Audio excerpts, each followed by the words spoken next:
Let us pray. Gracious and loving God, we come to you this hour asking for your blessing and help as we gather together. We pray for guidance in the matters at hand and ask that you would clearly show us how to conduct our work with spirit, joy, and enthusiasm. We ask that we challenge each other to reach higher, further, to the best of what we have to offer. We pray that our annual meeting will be truly a time when we see your light, we work together in discipleship, innovation, justice, and vitality. Amen.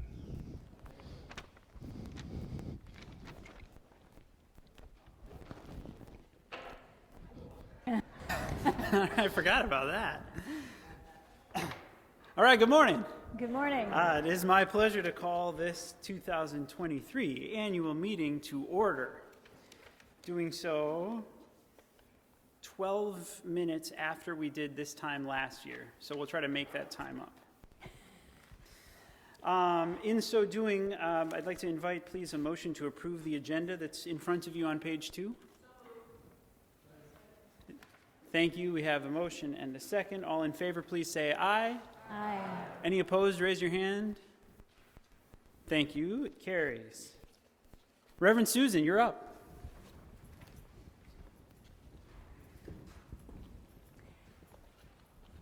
Thank you, Max. What a gift to get to speak to the many people whose lives and ministry are in this room and outside of this room on Zoom. You've heard me say at the beginning of worship that I get to serve as the rector alongside all the people of this congregation who are called to ministry in their work and in their lives and in this church. And it is true. Baptism is the moment we are all commissioned to ministry, and I see so many people, members, and neighbors around this congregation putting their faith into action by feeding others, by helping administer this church, by reading and praying and visiting, by making music and by sharing joy and by learning, in activism and change, in justice work and peace work, in their professional lives, in their families, and in the things that are official church ministries too. You may think that what you do is small, but for someone else it is a life-saving blessing, or an astonishing feat that they themselves believe they could never do, or simply an act of love. All of this, as I said, in the context of taking two churches with a whole lot of history and making one new congregation. Could we give ourselves a round of applause for a moment?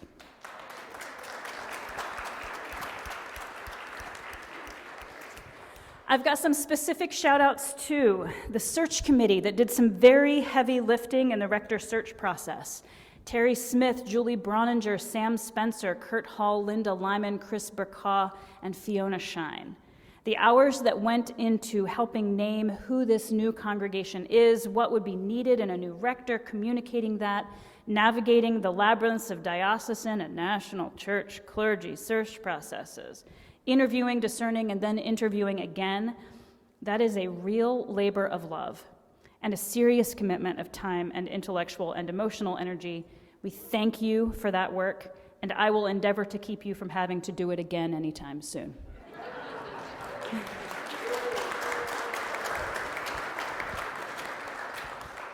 The Reverends Larry Bussey and William Heisley are not here, but I see their fingerprints on our congregation daily. Their extraordinary creativity and commitment to you, navigating an uncertain process of consolidation in an extraordinarily uncertain time, is a holy gift, and we give thanks for them.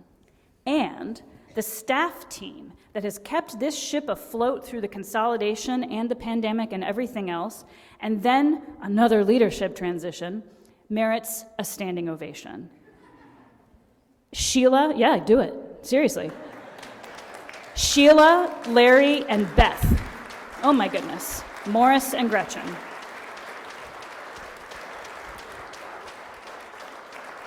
Sit back down. I have more nice things to say. Sheila, Larry, and Beth have been profoundly committed and generous in their labor and leadership here at Saints Luke and James. Likewise, the Reverend Morris Goodwin's ministry as our deacon has steadied the ship in some rocky times. The Reverend Gretchen Pickrell's ministry as pastoral care coordinator has been crucial in my transition into this role and will continue to be a key piece of our staff team. All 5 of these souls bring a level of experience and expertise that we are lucky to benefit from, and their care and commitment to this faith community are unparalleled. Your vestry, and in particular your wardens, have done some heavy lifting this year as well. There is no particular award for selfless volunteerism. Maybe that's something we should institute in the future. But I want now to thank a person whose ministry has been profoundly impactful and largely behind the scenes this year. Mr. Tom Junela, is he here? Yeah. Mr. Tom Junela stepped up a year ago to serve as the property commissioner on the vestry. He has been very busy, my friends, coordinating a team of folks who are taking on projects from lighting to the boiler to the roof to doors and floors and everything in between. I am sure there have been weeks where Tom has worked more than 40 hours on all those various property issues that arise in a building as old and complicated and well used as this one. Tom, your ministry gives us a place to gather and a place that is used every single day of the week by families and children, by 12-step groups and arts groups, by us as we pray together, and so many more. Thank you.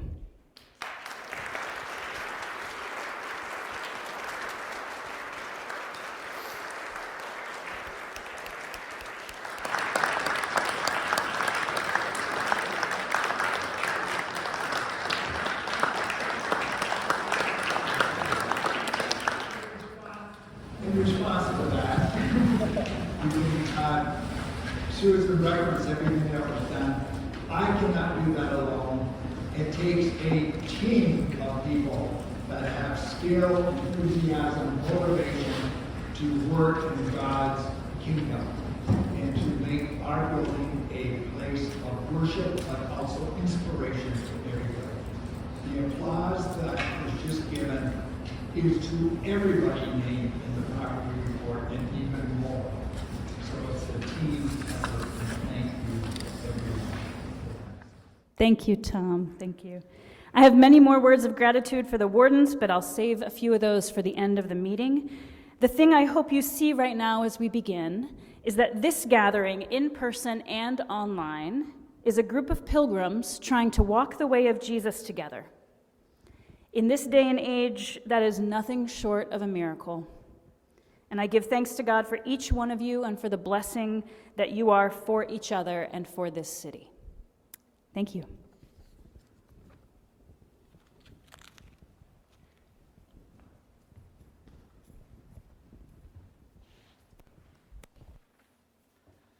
All right, item number 4, if you're following along. Megan Tuskin has served as the clerk of our vestry for the last 6 months and has volunteered to serve in that function for us today, but that does require a formal vote. Is there a motion to do that, please? Somebody got there fast again. Thank you. Motion and second. All in favor, please say aye. Aye. Any opposed? Good. Thank you. The motion carries. Also, now is the time to approve the 2022 annual meeting minutes.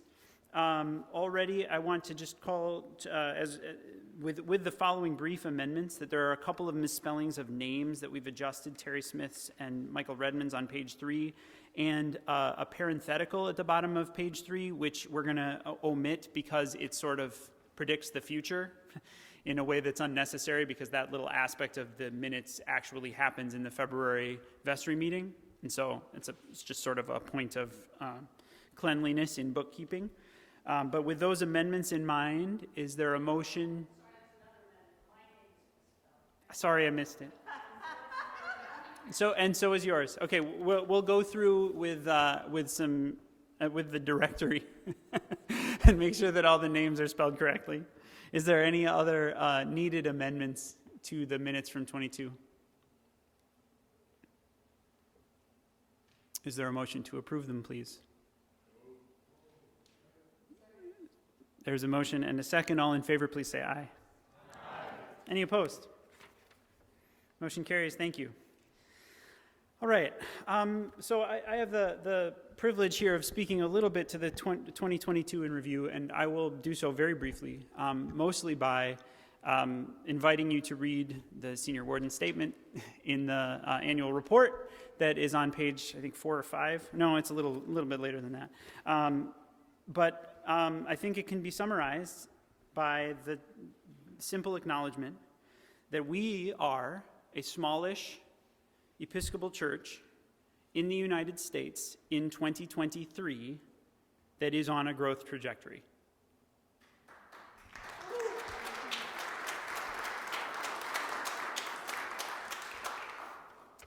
So I'll let that sit. Item number 7 is the bylaws amendment. This is quite procedural in nature. If you had a moment to review it, there really is very little of practical consequence to these changes. The reason for doing it was to sort of clean up the document. There was a team that put this together shortly after the consolidation, led primarily by Louis Hoffman. And Louis graciously, sort of shortly after doing that, made these amendments to say, once we no longer have a transitional priest in charge, we should clean it this way.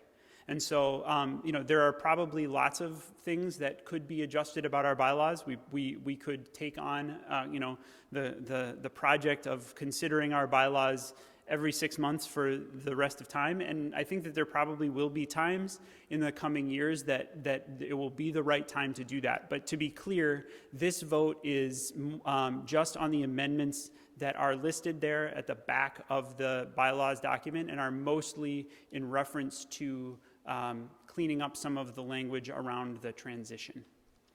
So is there a motion to approve those bylaws? So moved. Is there a second? Any additional discussion necessary on that topic?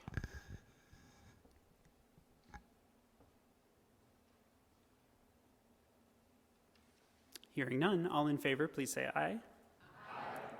Any opposed? Great.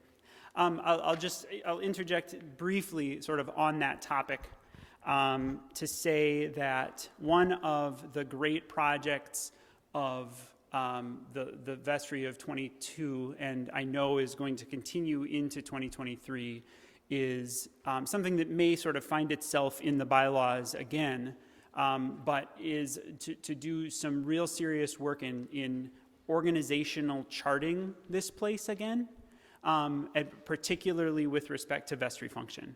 And, we have this really, I think, inspired hybrid model of governance that takes the sort of vestry structure of St. James and the vestry structure of St. Luke's from 3 years ago, and I think melds them quite thoughtfully, and I think that the result has been largely very effective. But the thing that I think is coming to us now is, all right, well, let's look at everything we do here and everything that we aspire to do, and everything that we think we might do, and make sure that it sort of has a place in the structure.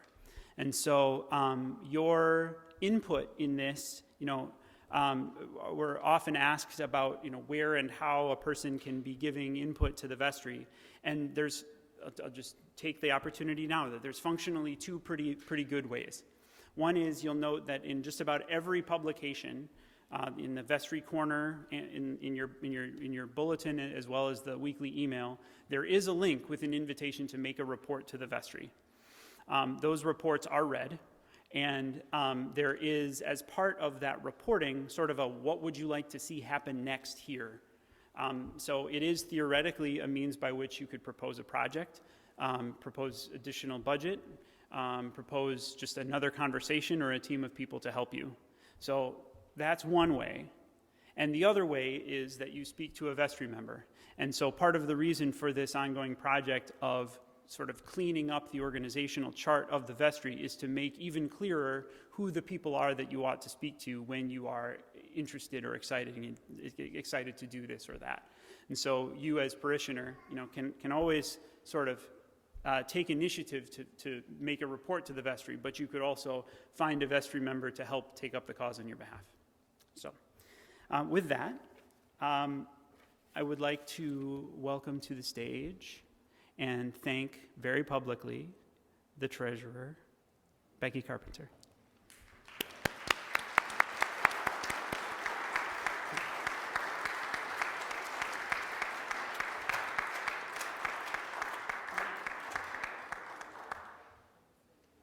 You're just doing the treasurer report. Yeah. You want to play with this?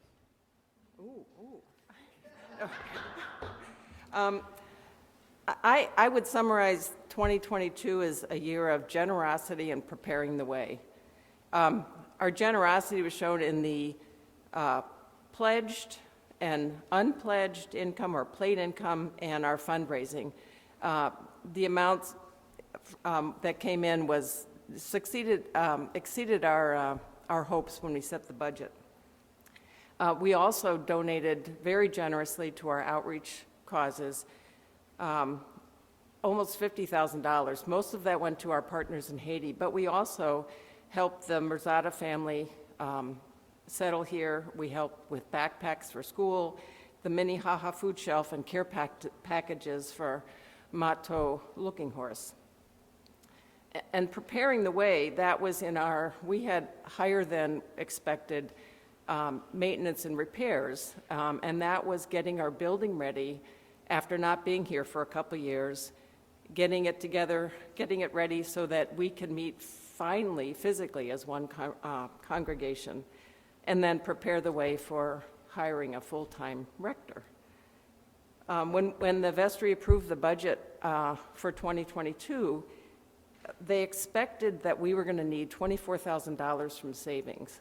And even with our additional expenses, we managed to balance the budget with just $16,000. So that was, it's a good year.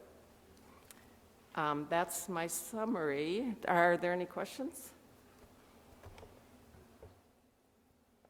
Do I get to leave? Okay. Was I supposed to talk longer?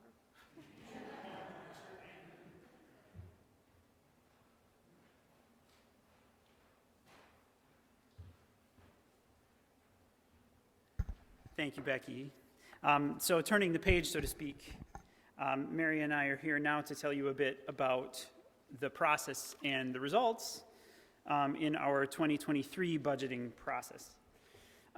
As many of you know, this began with, well, I mean, in many respects, it began a full year ago, obviously, but in terms of the specifics of the project of budgeting for this year, it began with some listening sessions and some feedback sessions with the parish in September and October.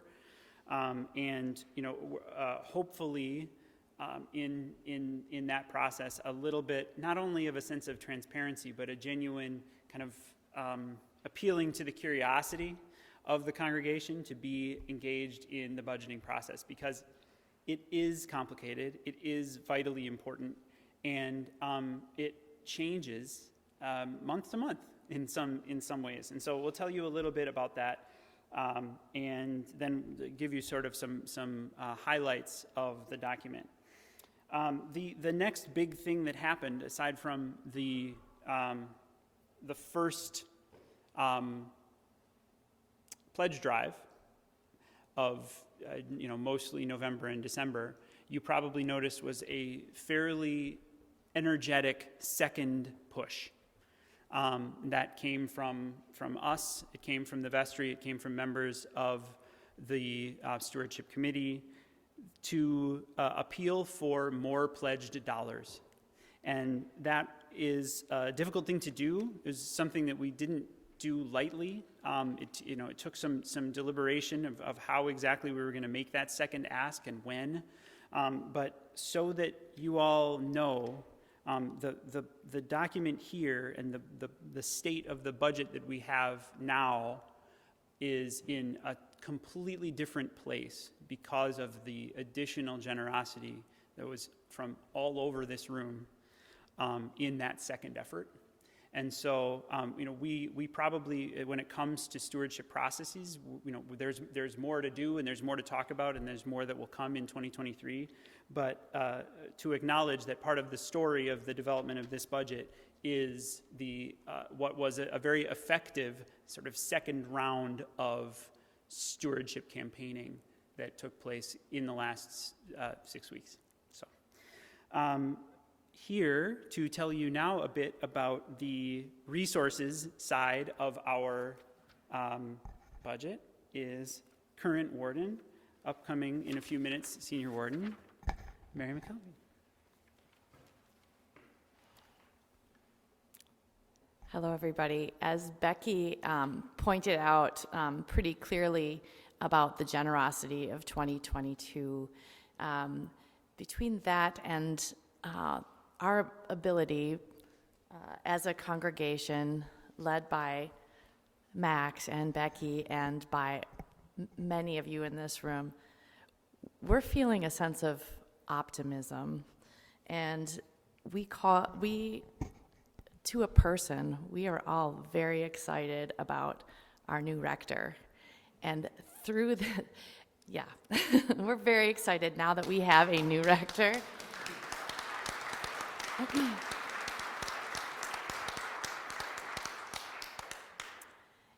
And we were generous before we called the new rector, and we were sure of things. We lived by faith with things to come. We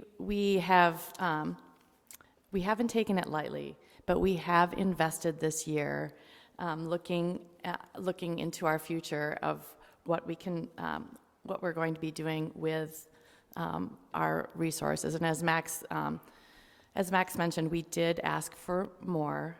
And as Becky mentioned, we were very generous, especially in our pledged and unpledged giving and in our fundraising, even without a gala. Now we have a place where we can gather.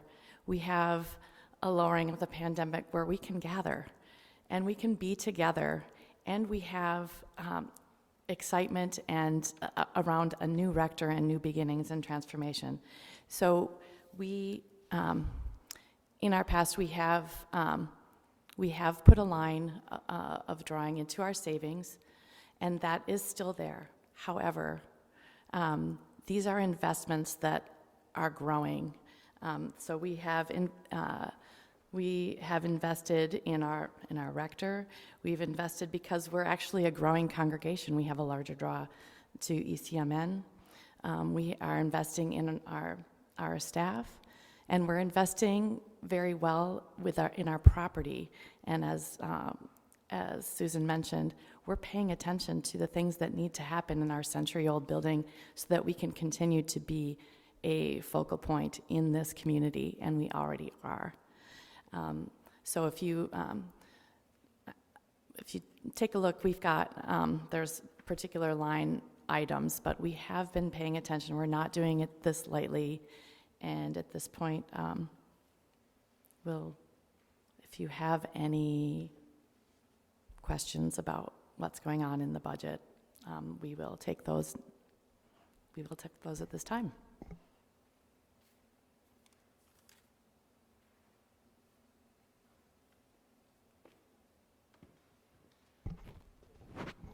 Looking particularly here and now at the investments portion of the 2023 budget between pages 23, 24, 25, we do have a moment now. If there's anything that is calling out to you as being unclear, requiring additional explanation from those pages, now would be a great time.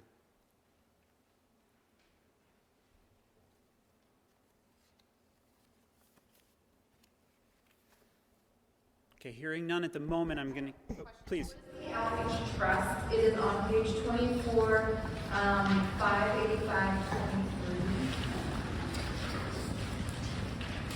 Then the other section. What is Outreach Trust? Tom, would you like to speak to that? Yeah, Trust is towards renewed unity and service together. It's a nonprofit organization that currently I represent our community on the board of. It's a group of faith communities, and we partner with the community to provide services to help elderly people and disabled people live independently. So there's Meals on Wheels, there's grocery pickups, there's errands services, there's chore services, they provide estate sales. It's basically a way to, it started as faith organizations and that's broadening now, but it's a way to engage with the community and a way to serve our neighbors. Thank you. I guess a follow-up question is, are there other people in this congregation who are involved in similar outreach activities that we can be more intentional about serving?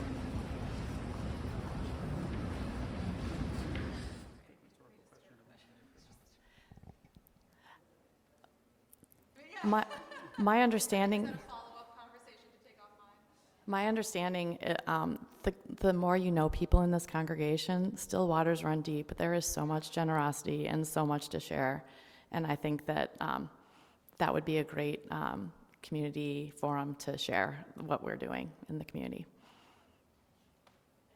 Pass that along to the Faith in Action folks on the vestry, that maybe there's some desire to hear more about all the ways people can plug in. Thank you. Other questions? All right, then I would invite you then to flip back to page 22. And we'll just talk about the income side for a few minutes, just so that you all can sort of see how this got developed.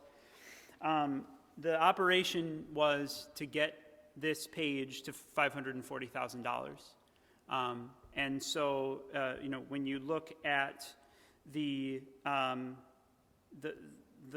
lines moving down, I'm just going to take you on a quick tour of what happened. So, as discussed before, that first line, pledges received, was nowhere near that 295 number a few months ago after that first wave, and it is much more comfortably there now. And in fact, it has now just eclipsed it.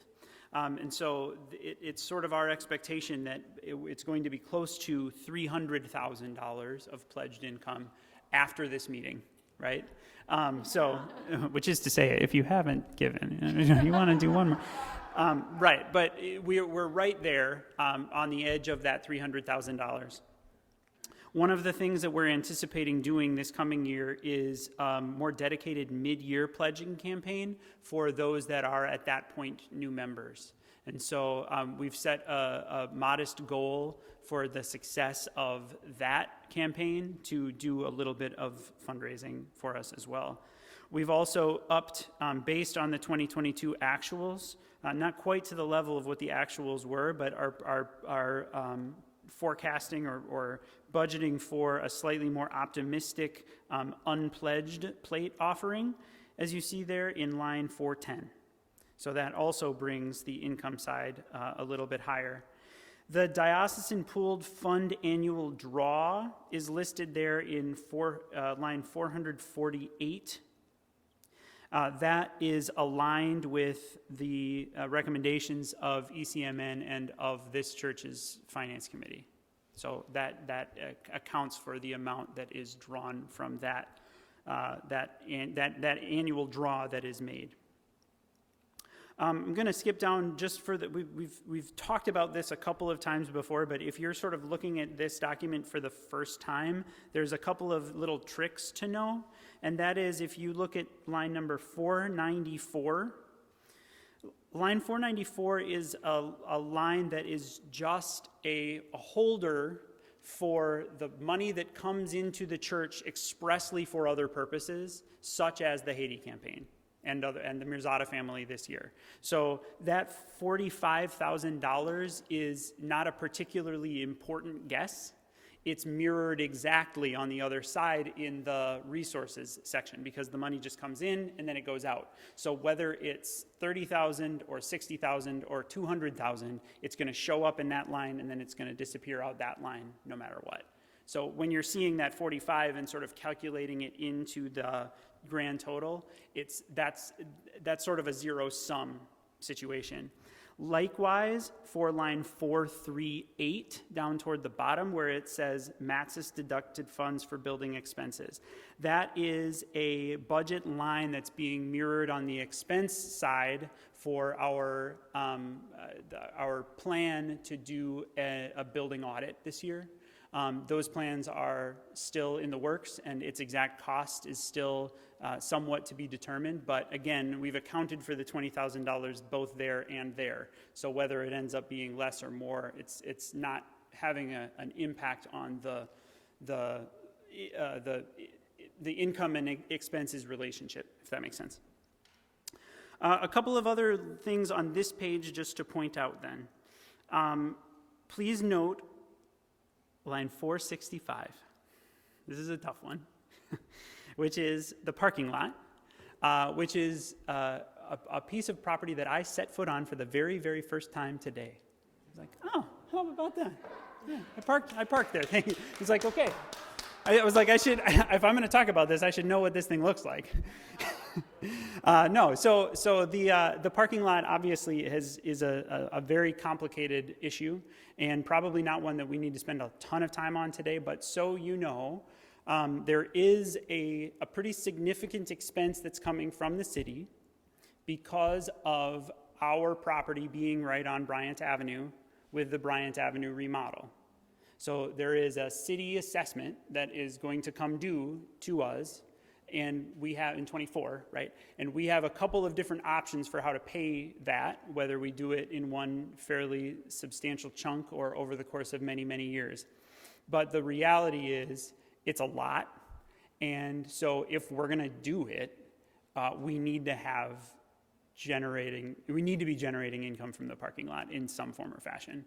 And if we're not, now I'm not the senior warden anymore in like 15 minutes. So if we're not, we need to get rid of it because we won't be able to pay for it, right?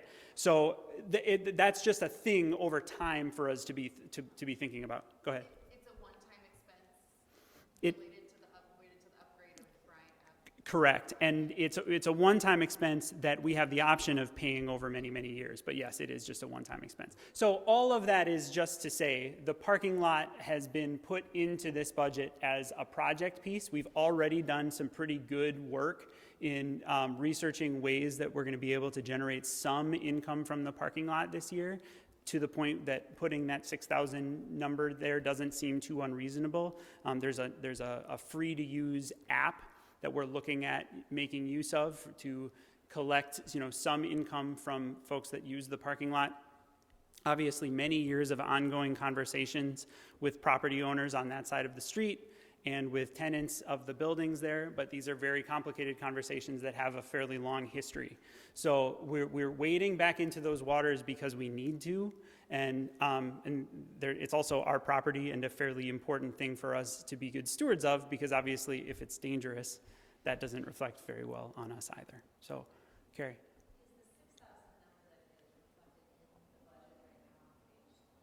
Yep.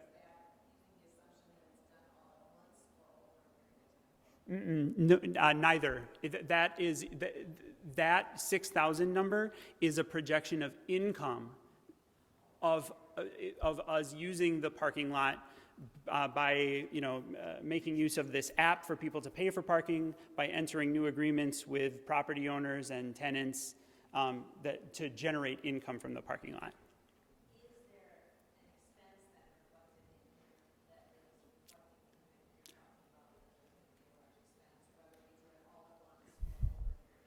Thank you. Good question. No, because it actually isn't until 2024. So it is giving us a little bit of time to think about it, and how we're going to manage this one. Yeah. Others on that? No, that was a tricky one. Okay, and then the last thing to point to then is the last line that we sort of fill in on this worksheet in order to get us to 540,423 is line 439, which is other operating income from dedicated accounts. So if you've heard us now for 3 years running talk about using $25,000 or so from our savings accounts to make our operating budget viable, that's where that money is. That's what we're talking about. So 8 weeks ago, when we first started building this out, in order to balance the budget, that number was going to have to be like 60, and that wasn't going to work. And so that's why the second round of pledges and renewed optimism around the parking lot and some other things that have come to focus to make this a much, much more viable solution. But right now, that number sits at approximately the same place that it has now for the last 2 years. And so we felt confident as a vestry approving the budget with that sort of model staying for one more year. I think that it is also probably appropriate at this point to say that model maybe has one more year in it, and maybe not much more than that.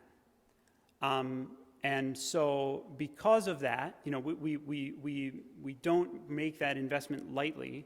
We do it with the sort of energy and growth mindset that we've been talking about for these many weeks, and the belief that we are on the precipice of something that is already starting to generate some more income, and that we can be, I think, sort of confident that that additional draw isn't going to be necessary in a year. But the other thing that is time to talk about is it's sort of two-pronged. One is that Scott Smith is leading the stewardship committee this coming year, and that is going to have a couple of different arms that we talked about. You know, one is obviously thinking about the year-end pledge campaign and its relationship to the budgeting process and the timing and how we kind of put all of those pieces together, maybe timing out a little bit differently than it did in 2022 to build towards 2023. The second thing is, as discussed a little while ago, the mid-year campaign to support 2022 funds, or excuse me, 23. The mid-year campaign to support this 2023 budget.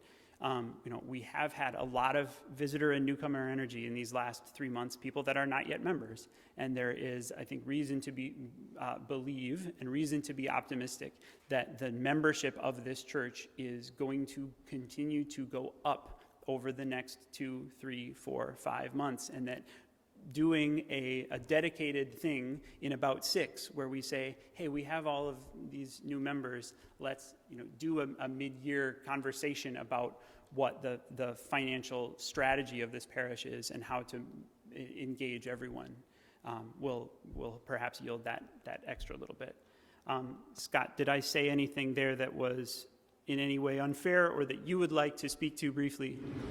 No, it was all very fair. Just very quickly, I think the mission that the church has asked a stewardship team with, and we're almost full up in terms of energy, is how do we transform stewardship from a seasonal pledge drive, if you will, into a 24/7, 52 discipline that affects everything and is integrated with everything we do as a parish. Stewardship is missional. It answers the question, what resources do we need to carry out God's mission? Stewardship is congregational. It answers the question, how do we provide for each other within and outside of this building via stewardship? Stewardship is individual. What is my spiritual journey? And where does stewardship fit into my journey and my relationship with God Christ? All those and more are part of the stewardship walk. We are tempted to, again, look at that as something we do in October and November and then cross our fingers for the other 10 months. And we want to get away from it, make a long story short. To build a stewardship message into everything we do, to figure out what that looks like, and then to implement it. And you'll be hearing more from your stewardship team as the year goes on. That's it. Thank you, Jeff. Yes, David. Yeah, I would just like to know, are there some spaces in the building that are not used or not used efficiently that could be rented out, or the sanctuary sits empty most of the week, and then wonder if there's some spaces Probably. I think I'll leave that as a rhetorical question for now. I mean, that is a place that this building assessment that we're talking about doing is going to yield some new information and some new ideas towards, and we go from there. I mentioned the sort of two things that were part of this strategy for 2023 as it pertains to shoring up our budget long term. Talking about the stewardship aspect, the other thing that has been pretty heavily on our minds as we're thinking about this coming year is to start frankly an education program at first, around and then an actual campaign around legacy giving. Something that has obviously, in its own way, kept our parishes and now parish afloat at various times in history, and something that is going to need to be replenished. And so, when we're looking at those lines, these lines, this 492 capital funds, income for capital improvement, those aren't operating expenses, right? So that 492, that's $73,727 that we spent in 2022 was not part of our annual operating budget. It was just capital funds that needed to be spent in order to keep the building healthy. And the building needs are real, and the amount of money that we have in the accounts that are designed to pay those bills are not infinite. And so, the strategic work of the people in this room to pay forward, I guess I would say, the gifts of those that have given us gifts over the last 10, 20, 30, 50 years, the time is now on that as well. And so there will probably be a few different tentacles to that conversation, but that will begin in 2023 as well. Any other questions about, now that we did all of that, anything else that's sort of coming up around the resources part of the budget, or now the investments part of the budget, or now the resources part as well?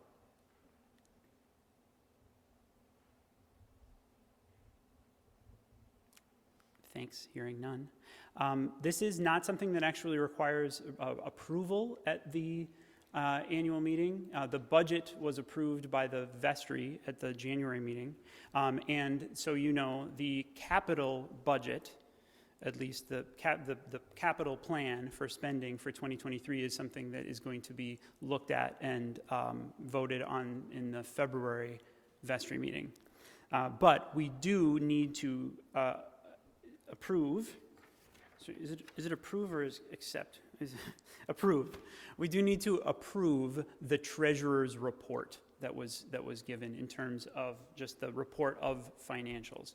So is there a motion to approve the treasurer's report? Thank you, Linda. You definitely won that time. You got it in first. Yeah, I was looking right at you, but I know you were first. Is there a second?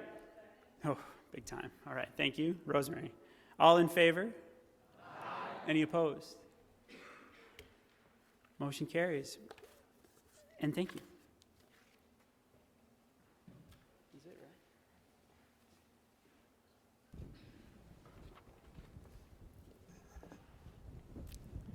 Just wanted to take a minute publicly to recognize the work of my colleague here and other colleagues. He's hiding. No. I'd like to recognize Karen Spencer, Harry Maniba, and Becky Carpenter. Come on up here. As well as Max Aythorn. Why don't you come to the middle where we can see them? Do you know which is which? Yeah.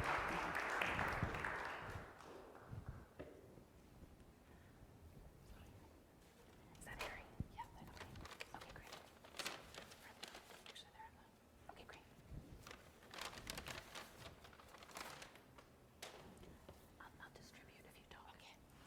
So we'll start with Harry, who I'm so glad is here today after, he's here with jet lag, coming back from Liberia. And wanted to thank Harry for his steadfast presence on the vestry. He's always one for an important word at our meetings, and we just wanted to thank him for his service. We're going to miss him on the board, but we'll see him a lot, hopefully.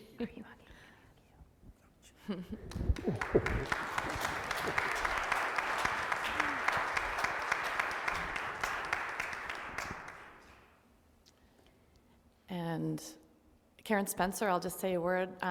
She is she's rotating off as our faith formation chair, and she has put in a lot of thoughtful work with the team, with Sheila and Danielle and Rosemary, and many people who are concerned with our formation for both children and adults. Been honored to see what creative work that they have come up with. So I want to thank Karen Spencer for her work on them.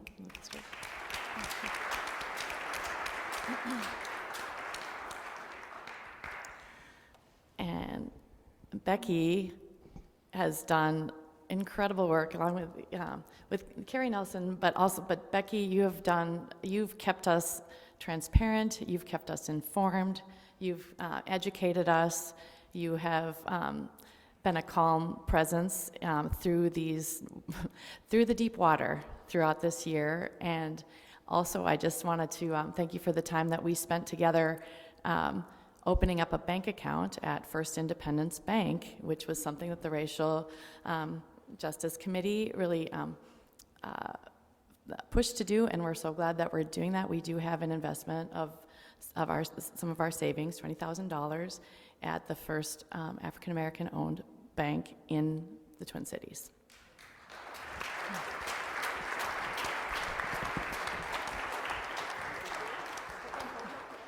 Becky, we are really grateful for the ways your service as treasurer has helped us through these deep waters. And as your service comes to an end, we are in search of our next treasurer. So if you have some skills in finance and you'd be willing to serve, we'd love it if you would come talk to us. Mm-hmm. Yeah, thank you. And Max, I've really enjoyed working with you these past couple of years. We get together the week before to make sure that the time with the vestry is productive, fruitful, and we really talk about like what is important for a group of people to be talking about, and what are things that are best left to just know about. And I really appreciate that despite the fact that our congregations were in transformation and transition, Max's family was in transformation and transition, yeah. And he just was a steady, thoughtful, caring, dependable person throughout this entire year, and I really thank you for your leadership, Max.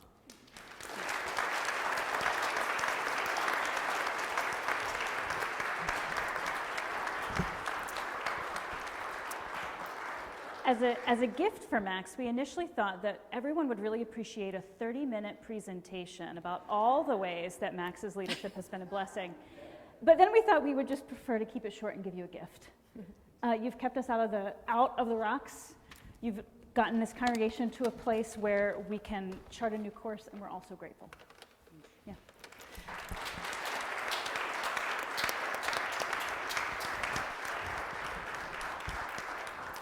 So inside those bags is just an encouragement for Max and probably Stacy to just go on a date. Probably Stacy. And Stacy, yes. Yes. Well, the date, yeah. Well, okay. Anyway, we wanted to make sure that you guys had some relaxation time because I know how much work you're doing, both of you. Yeah. And also, we'll do it. There's a pottery gift in there. There's a pottery gift in there by a very talented potter. Semi-talented. Yeah. Reverend Susan. Yeah. All right. Thank you. One of our last items of business then today is to formally elect our new nominated vestry members. And so as discussed, we are still looking for someone to serve as treasurer. If that is of interest to you, please do let us know. That's actually something that isn't elected by the congregation anyway. That's a 1-year term that is elected by the vestry in the first vestry meeting in February. Megan has agreed to continue to serve as the clerk of the vestry, and we're very grateful for that, an additional 1-year term that is also elected by the vestry itself. But we, as a congregation, have the privilege of electing today our slate of new vestry members. And so somebody shout a page number to me. I'm sorry that I didn't flip to it. 27. 26 and 27. So today we are going to elect as a parish actually 5 positions. We do formally elect Mary McKelvey to a 1-year term as senior warden, and Fiona Shine to a 1-year term as warden. Additionally, we're going to suggest and nominate, welcome to the team, Randy Matthews, as an at-large member for a 3-year term beginning really soon, and Ruth Ann Olson for a 3-year term in the Education and Faith Formation Commission, and as the new junior warden, Rosemary Casper. So please, let's just take a moment and give them a round of applause for saying yes.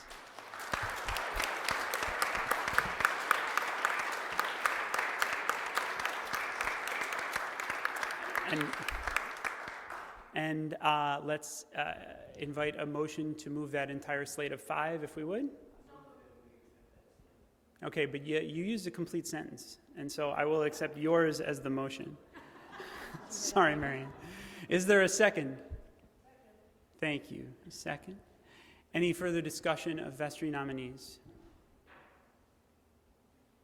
Hearing none. Those in favor of accepting that slate, please say aye. Aye. Any opposed? Thank you. Thank you. Thank you. Would you please come forward? Oh, I'm so sorry. I was Yes. supposed to do that. My bad. The Randy and Ruthann and Rosemary and Fiona, if you can join us. You can even bring the computer up. On page 3 in your weekly handout is a brief commissioning service. Right up here. There you go.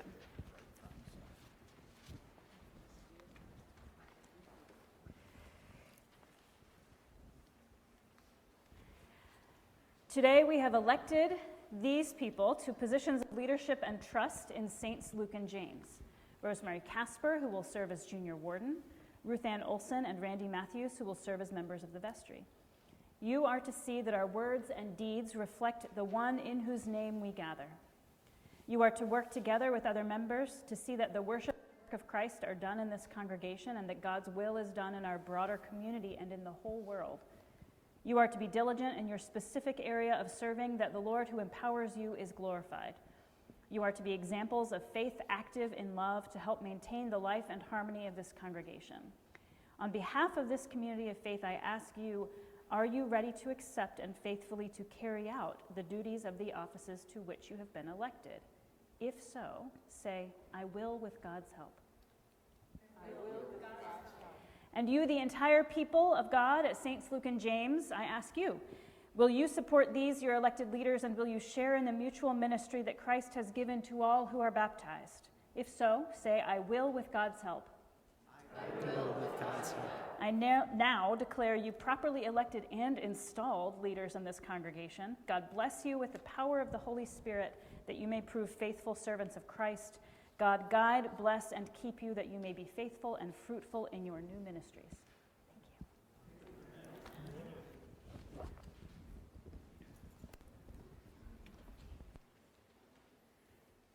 If you're following along in your agenda, you find that now is the time that I happily, proudly hand the gavel to Ms. Mary McKelvey, and I leave. That's fine.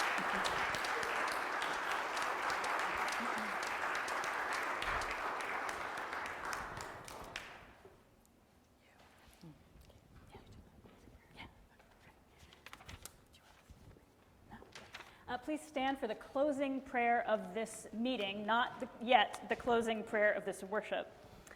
This is adapted from words written by the Reverend William Sloane Coffin, a prominent theologian of the 20th century. May God give you the grace never to sell yourself short, grace to risk something big for something good, and grace to remember the world is now too dangerous for anything but truth and too small for anything but love. And the blessing of God, most holy, glorious, and undivided Trinity, be upon you now and remain with you always. Amen. Thank you for your participation. Stay here, but I now call the business portion of this gathering adjourned.